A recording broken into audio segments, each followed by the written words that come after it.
Hello, everyone, and welcome to the America in Focus podcast, powered by the Center Square. America in Focus is a production of America's Talking Network. I'm Dan McCaleb, executive editor of the Center Square Newswire service. To support great podcasts like this one, please donate by clicking the link in the show description. Joining me today is Casey Harper, Washington, D.C. bureau chief for the Center Square. Well, how's the baby boy doing? He is doing great.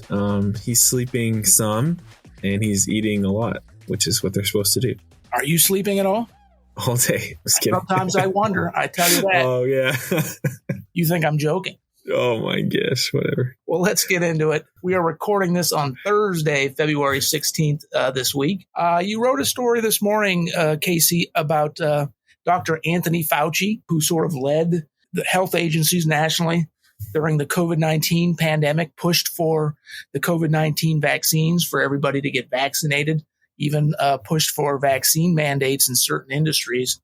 Well, he left the federal government's employ after decades, essentially an entire career working for the federal government. Shortly after he did that, he co-authored a piece where he called into question the efficacy of the COVID-19 vaccines. And now he's taking a lot of heat for that. This is a really interesting story. I've tried to be pretty unbiased on Fauci. I understand why he's taken a lot of fire over, last couple of years. I've tried to not just dogpile him too much, but this, try to remain unbiased as we always do. But this story was really caught our attention. So as you said, Fauci, almost immediately upon leaving his position in the federal government, wrote this paper admitting that the vaccination for things like COVID-19 was very difficult. And, this is me reading between lines a little bit, but basically it's very hard and nearly impossible to have these vaccines be effective long term. And we've kind of always known that. And so when you're reading this, you're like, wait a minute. This is the guy who's been telling us for a couple of years now, alongside other officials in the Biden administration, that you have to get vaccinated, and that if you don't get vaccinated, they question, do you love your country? Do you love others? People who aren't vaccinated have been called all kinds of names, have been called selfish. They've lost their jobs. We've written about Navy SEALs who lost their jobs. A lot of people have been discharged from the military over this. And now that they've changed that rule about discharging people, but those who were discharged were not allowed back in the military. Their careers are over, especially these, a Navy SEAL as a career guy, There's been a lot of consequences for people who didn't take the vaccine. And of course, sorry to interrupt, but no, go ahead. Governors across the United States, particularly in blue states, took Fauci's and the federal health agencies' recommendations and instituted in their own states various vaccine mandates. The state of Washington, if you work for the state of Washington, if you work for the Seattle government, you had to have a vaccine if you wanted to keep your job. Untolds lost their jobs because of this. And I pointed out the state of Washington, but it happened in states across the country. Fauci has really been the high priest of the vaccine dogma and COVID restriction doctrine. I mean, there's been a very zealous movement in the U.S., partially political, but it's not just political, to pressure people to get vaccinated. All kinds of different laws, as you point out, people losing their jobs, as I was saying earlier. And one of the main drivers, if not the main driver, has been Dr. Fauci. Anyone who questioned him, it was brought up that they weren't a doctor. Of course, Biden was right there with him, pointing to Fauci's comments.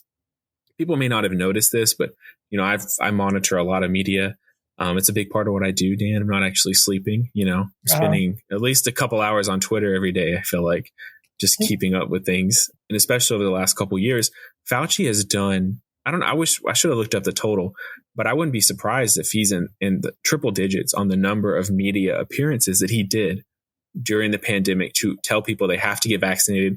I actually got to, meet Dr. Fauci a couple of years ago in an interview for a different outlet, and he was talking about the need to get vaccinated, right? So this has been his big message. And so to come out later and say, hey, these things are not as effective as we thought. The biggest problem is the suggestion that this isn't a new development. It's something we've kind of already known for a while now, that it's really hard. That's the biggest thing. That's what I was going to say. It's not like a light bulb went off when he left employment with the federal government.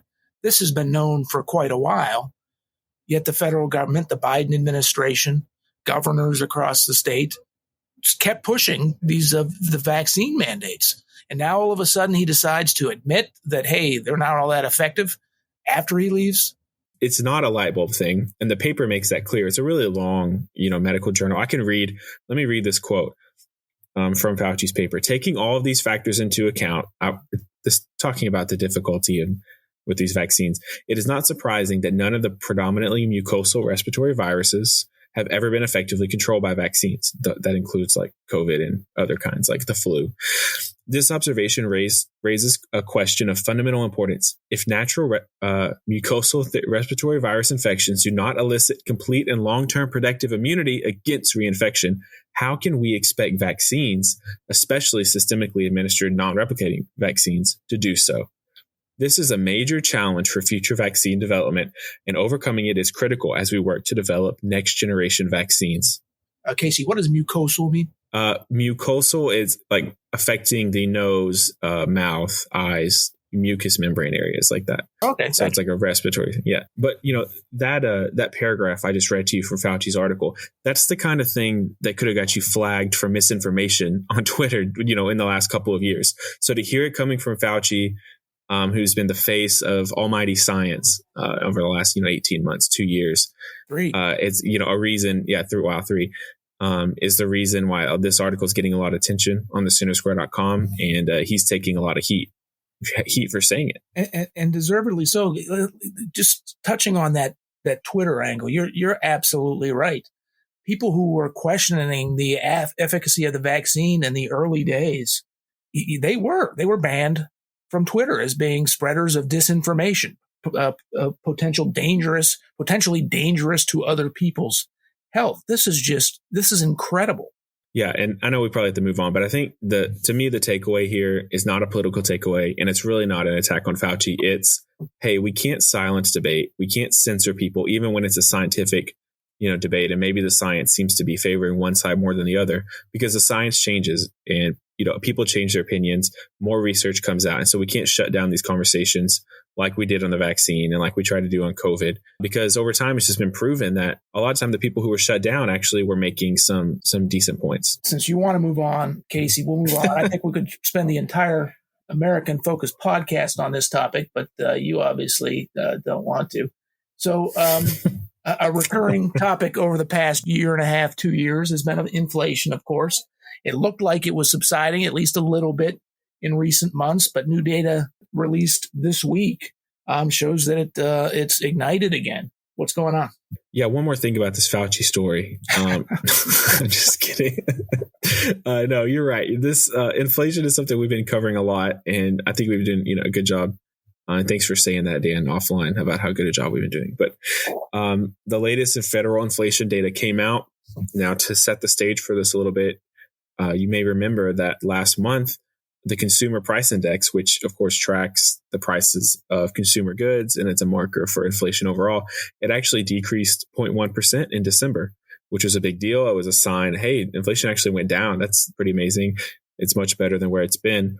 But a couple of things happened. One, they revised the December inflation numbers where inflation actually went up 0.1%. Now it's only a 0.2% change, but it is kind of, I think, it went from a moral victory to not being a moral victory, because it didn't go down anymore. It just increased more slowly. And then we saw in this latest data that the consumer price index rose 0.5% in January, which is actually pretty high.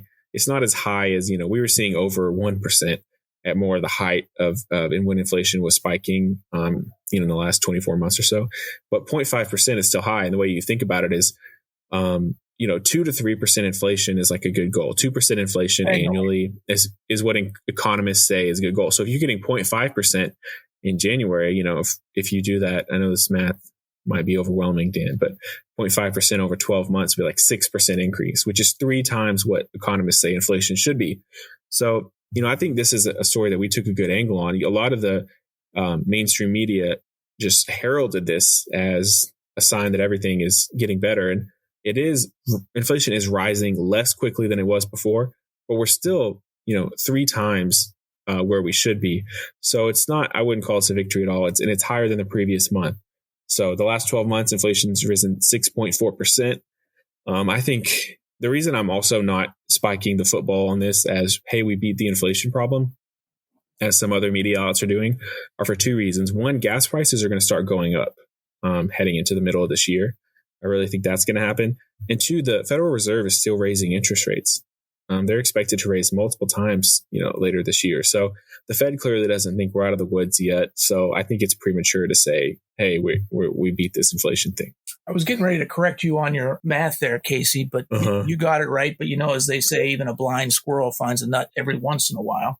I think I may have heard that 1,000 or 2,000 times over the course of my life. I don't know. That's probably a poor reflection on me, though. This is the podcast from hell, I think. We're both in some kind of a mood. Let's move on. This week, President Biden's nominee to lead the Internal Revenue Service faced a hearing of the Senate Finance Committee that you covered. He got some pretty tough questions there. Tell us about that. Yeah, I mean, this is maybe the job that nobody should want. The IRS has been having a really hard time since Biden took over. It all began when you probably remember the COVID relief checks went out. And, those were a little controversial, but a lot of people were happy to receive a check from the federal government. But the IRS is the one who handled that. And it was a big undertaking. It was a first time. There was a lot of, software, a lot of work that went into distributing those checks. And what it led to was major IRS backlogs. So we're talking, millions, there's like tens of millions of returns and millions of pieces of correspondence that did not get dealt with, and it was just left in the IRS offices as these piled up. And of course, more checks came. So it created a big problem for the IRS. Now, since then, they have made progress in dealing with that backlog, but they're definitely not out of the woods yet by any means. So whoever gets this job is going to have to deal with that backlog. But maybe the more politically charged question is something we've talked about a lot on this podcast, which is $80 billion from Joe Biden and the Inflation Reduction Act to hire, tens of thousands of new IRS agents to audit Americans, right? And Biden has made really clear, this isn't a political point, he's made really clear that increasing auditing will increase revenue. And that's his way of generating more revenue to pay for the Inflation Reduction Act and other things without having to raise taxes. Because he's committed to not raise taxes on people making less than $400,000, right? But he's just going to audit them more. And I'm not sure if that's better, because it's definitely going to hit people making less than $400,000. I mean, we talked about, we can talk more in a second, but Biden has made clear he's going to crack down on waiters and waitresses. So this guy who's trying to lead the IRS, he's taken questions about these backlogs. His name is Daniel Werfel. He actually was a former IRS commissioner. He's got questions about this new army of IRS agents. We probably won't even get into much of this, but there was like millions of documents at the IRS that were just destroyed. And there's a whole IG investigation or, questions about why this happened. That's really gone unanswered. And not to mention, Dan, you probably remember back when we were talking about the IRS monitoring $600 transactions. Yes. And what a big scandal that hasn't gone away. It's just kind of been put into limbo right now, but that has not gone away at all. All Americans, if anyone American who made a single $600 transfer of funds was going to be monitored. Well, let's talk about this waitress and waiter thing. The IRS is going after unreported tips for waiters and waitresses. Yeah. I mean, it's in some ways it's as simple as it sounds, but it's kind of an amazing story. And Biden's taken a lot of fire for it. Basically, the IRS is working with employers and trying to create incentives for them to crack down on employees reporting their tips. I don't know if you ever waited tables, Dan, but I did wait tables for a while. And you have a lot of leeway in what you report as your tips, especially cash tips. I always reported my tips, but I definitely work with people. If they got a 20% tip, they would only report they got a 15% tip and keep the difference, because whatever you report, you have to pay taxes on. But so if somebody leaves, let's say, somebody leaves $25 in cash on the table, you just put $5 in your pocket, and you put the $20 in another pocket, and then you can just report the 20, but you don't pay taxes on the 5. So, it's, and of course, waiters and waitresses aren't the wealthiest Americans. They aren't the wealthy who aren't paying their fair share that Biden has talked so much about. So I think that's why all this IRS stuff, the auditing, going after waiters and waitresses, I think it's a little politically dicey for him. I don't know what you think, Dan, but I just don't think people like the idea of more IRS audits. I don't think so, Casey. But one question for you: did you ever think about going back to your old line of work? Oh, wow. Yeah, maybe it is the podcast from hell. I don't know. I think it is for both of us. Why don't we move along, trudge through this? Immigration, of course, has soared under President Biden. Republicans say he's had open border policies. We've seen well over 3 million illegal border crossings since he's taken office. There was a new poll out this week that you covered that says Americans are kind of getting sick of the flood of people crossing the border. Tell us about this. Yeah, this is interesting. I mean, we've seen a pretty significant change in Americans' opinions on immigration that corresponds with, as you said, record increases and record levels of illegal immigration. I mean, we've talked about that a lot on the podcast. We're getting to the point now where it's millions of Americans coming into the country, or millions of people coming into America illegally via the southern border. And, you know, we've had great reporting on our site from Bethany Blankley about how many people have been let in, but actually we don't really know how many people get in illegally. We know how many people that Border Patrol encounters and how many people get away. But, you know, if 100 people cross the Texas border today and no Border Patrol spots them, they're not counted in the statistics, right? They're not counted in these numbers we always write about. So even as high as these numbers of illegal immigration are, they're still not fully capturing the whole picture. And I think, so anyway, but they are really high, and it's been going on for a while now. We're seeing, you know, a lot of Texas counties declare an invasion. We saw El Paso declare a state of emergency because they have so many people coming in that they can't handle. People sleeping on the streets. It's overwhelming their town. So this is getting more and more media attention. I think that's contributing to this change, which is a 6% drop in American satisfaction with current immigration levels. So only 28% of Americans are satisfied with immigration in the U.S. right now. Which is pretty significant because Gallup does these polls over long periods of time to see how Americans, you know, as a population feel about immigration.